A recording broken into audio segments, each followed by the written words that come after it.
Sophie, what do you reckon to our cameraman?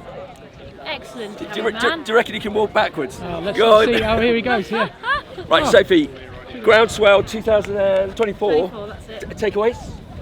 Takeaways, lots of engaging conversations, some really good talks. I went to a talk yesterday actually that was about cultured meat. Keep going, talk up. Which was really, really interesting. And another talk which was talking about regen and Stop there, Miss bringing Cameraman. supply chains together. Yep. So M&S and Unilever, some quite potentially controversial topics, but that's where you get the real meat up of the bones, really. Okay. Which is what we need to do to kind of move forward. So. Well done. And tell us about your business, and tell us about you. Go. Yeah, so I work for NRM, which is part of Brilliant Kaywood. business. Yep. So NRM is one of the largest soil testing labs in the UK. But it's not just soil that we do. We also do testing of plant material, water, compost, waste, Wow. grain, all sorts. Oh, I didn't know about the waste. Data.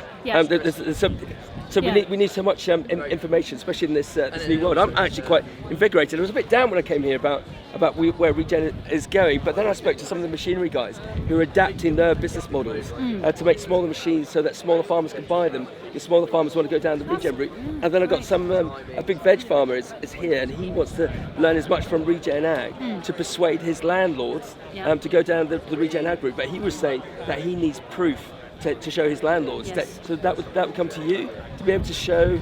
Yeah, so we're definitely a piece of that puzzle. Often the lab sits at one step behind, and sometimes there can be a bit of a disconnect between the farmer and the laboratory, and that's partly why we have a couple of agronomists that work with us. Oh, do you? To help bridge that gap. So their role is to help interpret some of that data. So we have vast amounts of data, and every year we put out an annual soil summary explaining some of our findings, just to help inform the industry, because if we don't join the dots, then we can't move forward. So there's always this line that farmers aren't really farmers now, they're businessmen. So like 3 years, 5 years down the line, what's the relationship with the businessman / farmer going to be with yourself? Is it going to be very collaborative, very symbiotic? I think so, yes. I mean, certainly there are steps within the chain. So, for example, we would deal more so with agronomy companies, maybe carbon companies, research, and that side of things. But we are having more farmers approach us directly because they're farmers that want to be more educated, and here at Groundswell is where you find those types of farmers that really want to challenge themselves and be the best of the best. I think we said it before, haven't we? That like the cereals, it's a slightly different demographic. Not being rude, the demographic is a lot younger and perhaps more.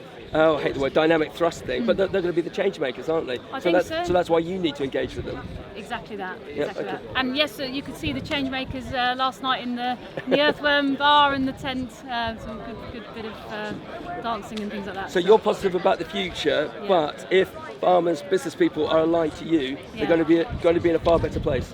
Yeah, absolutely. And one thing we're really trying to work on over the next couple of years is improving our digital solutions so people can interact with us in an easier way. Yeah, so it's all going to be potentially on the phone or whatever device we're working on with, so it's going to be easy access. Well, we hope so. It'll be a transition because I know some farmers are not so engaged in that process, but yeah, I do. Sophie, you're brilliant. Well done, thank you very much. Thank you.